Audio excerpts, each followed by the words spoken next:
Hello there, it's Wednesday the 19th of May 2021 and I'm completing my tour of all the 4 big border abbeys. What I missed out back in September 2020 was Jedburgh, but I'm making up for that today. Welcome to another vlog.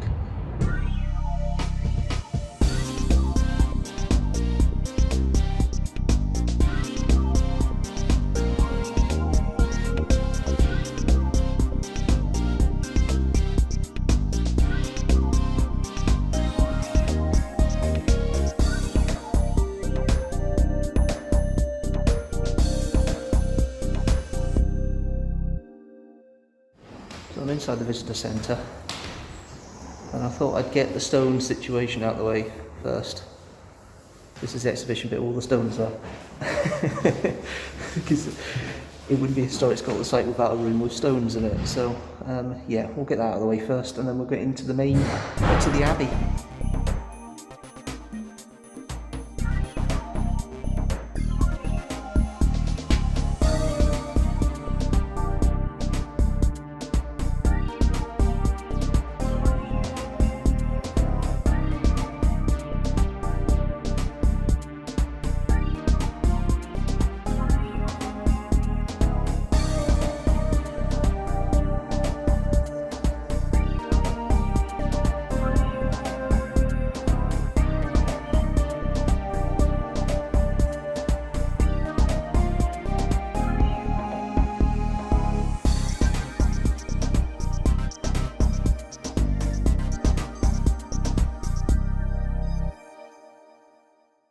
Right, well, this is going to be a montage of the abbey now and explore it a bit more because the gardener's just come in to cut the grass, so I think a montage is needed while I go around here just of what I'm seeing more than anything else.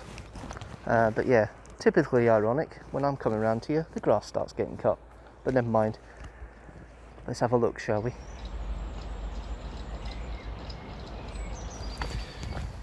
The cloisters down there were hidden until the 1980s, and they've actually done some work to cover them up again for preservation reasons, because the weather and wind has got in, and climate change, and they want to keep the sandstone as pristine as they can for future generations. But you can see the cloisters down there, and I'll get into it properly and we'll have a work round.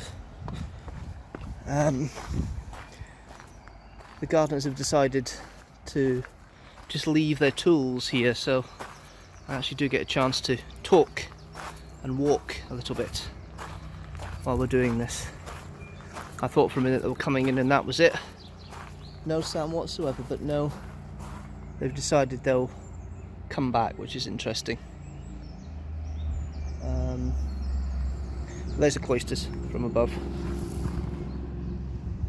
And I'll have a look at them when we get down there properly later on. I keep saying this, I'm not one for churches and abbeys, but certainly I've been impressed with all 4 of the border abbeys I've been to for the vlogs over the past 9 months. It's certainly worth visiting, and if you get a chance I would recommend going to all the border abbeys if you can. Just to see what they're like, because they are interesting in their designs and views, and they all have their own interesting quirks as well. The sound is varying because I'm using the tie mic and the mic from the camera at different points. I'm just coming up here now. The tower here and the area around there is shut. Not just for loose masonry, but I think also for COVID conditions. But it's kind of like a one-way system around here, and I'm so glad I put the tie mic on now because that takes away some of the noise. And there's a free audio guide as well, which is really cool. Usually it would cost, but I think they've got to the stage where they'll make it free, which is interesting in itself. There's some bits there, and look at the tower. Alright, I don't think it's as I personally don't think it's as magnificent as Melrose. Melrose is stunning with its layout. This place has, like Melrose, has QR codes around it, so you can see additional things and explore. And I'm utilising the audio guide in between these filmings as well. But an amazing abbey, all in all. Don't know if you can climb up there. Looks like you normally can, but I don't think you can climb up there this time round. But yeah, as of all things, Reformation came in and destroyed it, but the community still carried on with it and still was used, you know, as a centre for the community for hundreds of years. There's the abbey. You know, I was joking earlier on about the fact of the first room we came to was full of stones. No, stones placed behind here. Unfortunately, no, it's closed. But Historic Scotland does have stone displays in most of their sites. Some are outside, some are indoors like this. But there's usually a room somewhere where you find stones that have come off from the site, masonry and things like that. One trait you always notice in HES properties, wherever you go.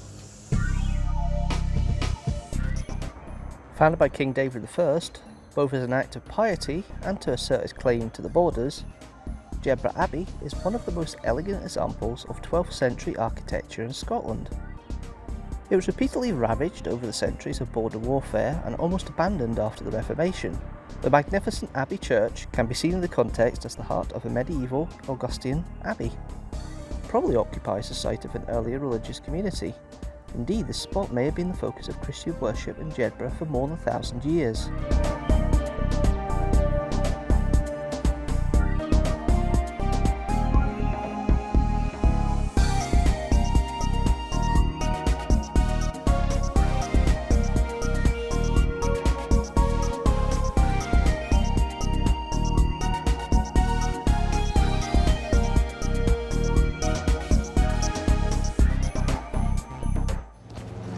Try and see if you can hear this over the mowers, but that wall there was more recent. It was created in the 1540s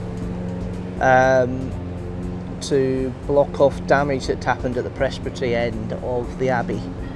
Thinking they would try and come back to it at a later date, but they never did, really. So that's what that wall is there. So there is areas in here which are Victorian in origin, from the relative family, noble family of the area, and they were talking about the architecture of some of the arches there, and you can see there's 3 different styles. You've got the original here, late 11th, early 12th century, 1100s, early 1200s. Then you've got a kind of more Gothic pointedness there, and then about 40 years or so after that, you've got the top layer. So these all been built at different times. They're not all part of the same construction, which is why they vary. And you see this sometimes in buildings like this, where you have the development of the abbey over multiple years, and this is certainly one of them. One of the better examples I've seen more recently is Bothwell has it. No, not Bothwell. Rothley has one as different colour bits where the stone walls have been built up. Especially the Ducat area is different construction from the bottom base walls. And Tantallon has been rebuilt with different stone after war as well, and you can see different styles, and it all incorporates into the history of the property, which is really, really intriguing and really lovely to see.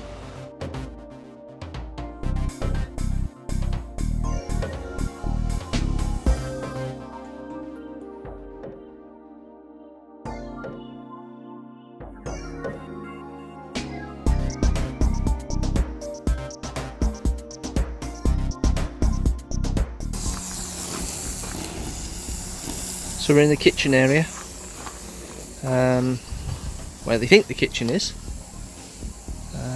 of the abbey, and then you've got the main cloisters in there, which I showed you earlier, from the top down view. Now, so vegetable stew apparently is what they used to eat, most of them, but the canons, the main canon, would have to entertain in the local area, so his diet probably was a bit more varied than just vegetable stew. So there was a bit of skill in cooking in the Abbey times.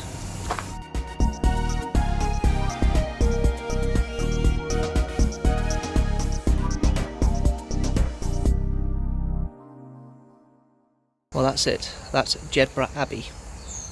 If you like this video, don't forget to like it and share it with the hashtag teamstructor, and also hit that subscribe button and notifications bell so you know when a new video comes out if you like the channel as a whole. General, new video every Sunday at 4 PM GMT. Next week is a Who Week video, and don't forget to check out all the other Border Abbey videos that I've broadcast so far. Until next time guys, thanks guys for watching as always, and I'll see you later.